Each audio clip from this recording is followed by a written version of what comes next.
నాకు తెలిసి కవిత గారు ఎప్పుడైతే అరెస్ట్ అయ్యారో లిక్కర్ కేసులో అరెస్ట్ అయినప్పటి నుంచి కూడా కవిత గారి మీదగా కొంతమంది ఆరోపణలు చేస్తున్న సంగతి కూడా వాస్తవం అది.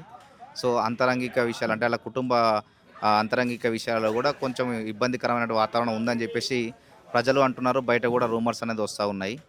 ఈరోజు నేరుగా కేసీఆర్ గారి యొక్క కూతురు కవిత గారు ఇంటికెళ్ళి ఆ డ్యాడీతోటి మాట్లాడేటువంటి వ్యక్తి. నేరుగా ఇంటికెళ్ళి మాట్లాడి, డ్యాడీ ఇది, ఇది అని చెప్పేసి చెప్పుకోవచ్చు.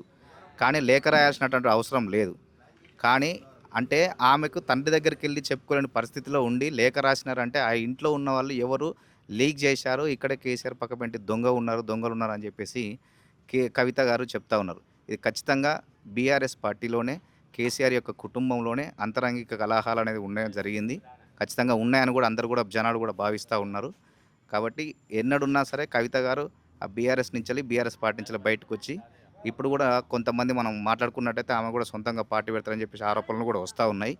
కాబట్టి ఆమె కూడా పార్టీ పెట్టేటువంటి ఆలోచన అయితే మాకు కూడా కనిపిస్తూ ఉంది. కాకపోతే ఏంటంటే బీఆర్ఎస్ పార్టీలో హరీష్ రావు, కేటీఆర్, కేసీఆర్, తర్వాత కవిత వీళ్ళందరూ కూడా ఖచ్చితంగా సఖ్యతతో ఉండి రాజకీయం చేస్తారని మాత్రం అనుకోవట్లేదు జనాలు. అది పార్టీ అంటే గతంలో కూడా చాలామంది చాలా రకాలుగా పార్టీలు పెట్టారండి. పార్టీ పెడితే ఆమె యొక్క స్ట్రెంగ్త్‌ను బట్టి ఏ విధంగా ఆదరించరా అనేది ఫస్ట్ పెట్టగానే తెలియదు. ఆమె ప్రజల్లోకి వెళ్ళడం, అధికార పక్షాన్ని గాని ప్రశ్నించడం, ప్రజలకు చేస్తున్నటువంటి సేవల గురించి కూడా మాట్లాడడం, ఆమె చేస్తున్నటువంటి కార్యక్రమాలు ఖచ్చితంగా ప్రజలకు గనుక నచ్చి ఆదరిస్తే ఖచ్చితంగా కూడా సక్సెస్ అయ్యే అవకాశం ఉంటుంది. లేదు ఆ ప్రజలు ఇచ్చేటువంటి తీర్పును కూడా మంచైనా చెడైనా రెండిటిని కూడా స్వీకరించి ఈ టర్మ్ కాకుండా నెక్స్ట్ టర్మ్‌లో కూడా గట్టిగా పోటీ చేస్తే కూడా గట్టిగా కూడా ప్రయత్నం చేస్తే కూడా జనాలనేది ఆదరించేటువంటి ఆస్కారం ఉంటుంది.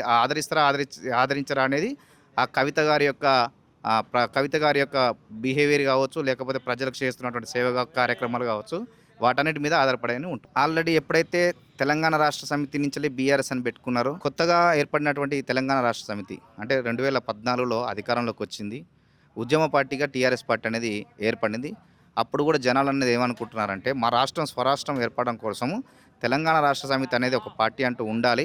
ఆ పార్టీ కోసం మేము పనిచేస్తూ రాష్ట్రాన్ని సాధించుకోవాలనే ఒక భాగంతో మాత్రం టీఆర్ఎస్ని ఆదరించి 2 సార్లు కూడా టీఆర్ఎస్ పార్టీకి అధికారాన్ని ప్రజలనేది ఇవ్వడం జరిగింది.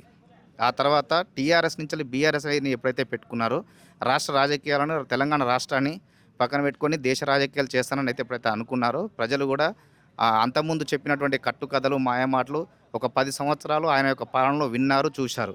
ఇక ప్రజలు నమ్మే సిచ్యువేషన్ లేరు కాబట్టి ఈరోజు ఆళ్ళ యొక్క అధికారంలోకి బీఆర్ఎస్ పార్టీ అనేది అధికారం అనేది కోల్పోవడం జరిగింది. ఇప్పుడు ఖచ్చితంగా బీఆర్ఎస్ పార్టీలో కుటుంబ కలహాలు జరుగుతున్న నేపథ్యంలో ఖచ్చితంగా ఈమె కవిత గారు బయటకొస్తే మాత్రం బీఆర్ఎస్ పార్టీకి మాత్రం ఇప్పుడే కాదు ఇంకెప్పుడు కూడా అధికారంలోకి రాదు. అది బీఆర్ఎస్ పార్టీ ఖచ్చితంగా వ్యతిరేకత అనేది 100% ఉంటుంది. బీఆర్ఎస్ పార్టీ నుంచి కవిత వైదొలగడం వలన బీఆర్ఎస్ పార్టీకి చాలా తీవ్రమైనటువంటి నష్టం అయితే వాటిల్లుతుంది. మీరు చూడండి, కేసీఆర్ గారు బీఎస్పీ పార్టీలో ఆర్ఎస్ ప్రవీణ్ కుమార్ గారు ఎస్సీ, ఎస్టీ, బీసీల కోసం పోరాడుతున్నాం అని చెప్పేసి అంటే, ఆర్ఎస్ ప్రవీణ్ కుమార్ గారిని చాలామంది ఎస్సీ, ఎస్టీ, బీసీలు ఆదరించి ఆర్ఎస్ ప్రవీణ్ కుమార్ గారికి గుర్తింపు ఇచ్చారు. దొరల పాలన వద్దు, నియంత పాలన వద్దు.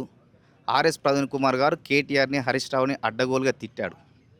ఎప్పుడైతే మొన్న పార్లమెంట్ ఎలక్షన్లలో ఎవరైతే ఆర్ఎస్ ప్రవీణ్ కుమార్ గారు ఉన్నారో ఆయన పోయి బీఆర్ఎస్ పార్టీలో జాయిన్ అయ్యారు. ఇదే విధంగా అంటే దీని ప్రకారంగా మీరు ఆలోచించినట్లయితే ఆర్ఎస్ ప్రవీణ్ కుమార్ని కూడా ఈ యొక్క కేసీఆర్ గారే బీఎస్పీ పార్టీలో ఉంచి ఎస్సీ, ఎస్టీ, బీసీ మైనార్టీ వర్గాల యొక్క ఓట్లను కూడా కొన్ని చీలిస్తే మళ్ళీ అధికారంలోకి వస్తాన ఒక ధోరణి అనేది ప్రయోగించడం జరిగింది. అది ఫెయిల్ అవ్వడంతో ఆర్ఎస్ ప్రవీణ్ కుమార్ గారు బీఆర్ఎస్ పార్టీలకు వచ్చారు.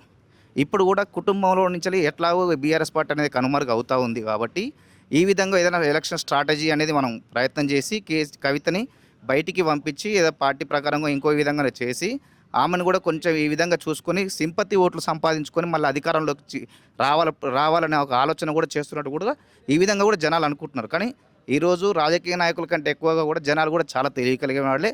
అన్నీ కూడా ప్రతిరోజు కూడా టీవీలలో చూస్తూ ఉన్నారు, యూట్యూబ్లో చూస్తూ ఉన్నారు, పేపర్లు కూడా చదువుతూ ఉన్నారు. ప్రతి ఒక్కరు స్టడీ చేసి కూడా ఖచ్చితమైనటువంటి నిర్ణయమైనా ఇస్తూ ఉన్నారు.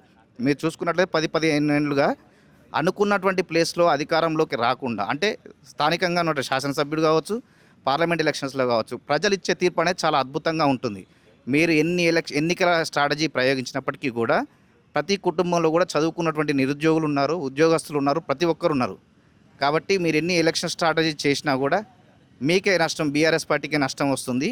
ఇది కూడా ఈ విధమైనటువంటి భావనగానే భావిస్తూ ఉన్నారు. కవితను కూడా బయటకు పంపించి, కవితోడు కొత్త పార్టీ పెట్టించి, ఇంకొక కొన్ని ఓట్లను చీల్చి ఈ విధంగా చేసుకుంటే మళ్ళీ బీఆర్ఎస్ పార్టీకి జనాలు అనేది వెంట వస్తారు, బీఆర్ఎస్ పార్టీని మళ్ళీ అధికారంలో తీసుకొస్తారు అనేది అనుకుంటా ఉన్నారు. కానీ ఇది అనుకోవడం కూడా ఇది కూడా వీళ్ళకే రివర్స్ అవుతుంది. ఎట్లయితే ఆర్ఎస్ ప్రవీణ్ కుమార్ నుంచి రివర్స్ అయిందో ఇది కూడా కవిత నుంచి కూడా రివర్స్ అవుతుంది.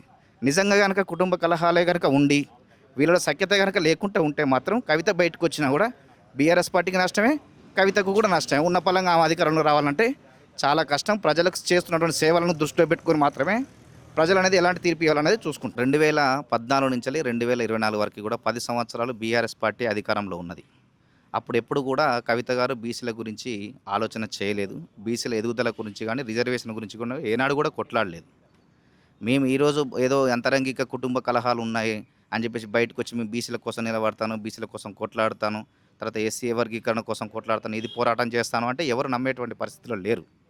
10 సంవత్సరాల పాలనలో నిరుద్యోగులకు ఉద్యోగాలు ఇవ్వలేదు, పేదవాళ్ళకు ఇల్లులు కూడా గ్రామాలలో రాలేదు. తర్వాత బంగారు వాసాల మళ్ళీ అన్నారు. ఒకసారి మీరు బంగారు వాసాల మార్కెట్ మీకే అర్థమవుతుంది ఏందనేది. ఒక ఉప ఎన్నిక జరిగితే 100 కోట్లు ఖర్చు పెట్టారు. పెద్ద పెద్ద ఫ్లెక్సీలు, బ్యానర్లు, ఫుల్ పేడ్ యాడ్ చేసుకున్నారు. ప్రజాధనాన్ని పూర్తిగా దుర్వినియోగం చేసినారు. ఇతర రాష్ట్రాల్లో కూడా తెలంగాణ రాష్ట్ర సొమ్ముని అక్కడ ఖర్చు చేశారు.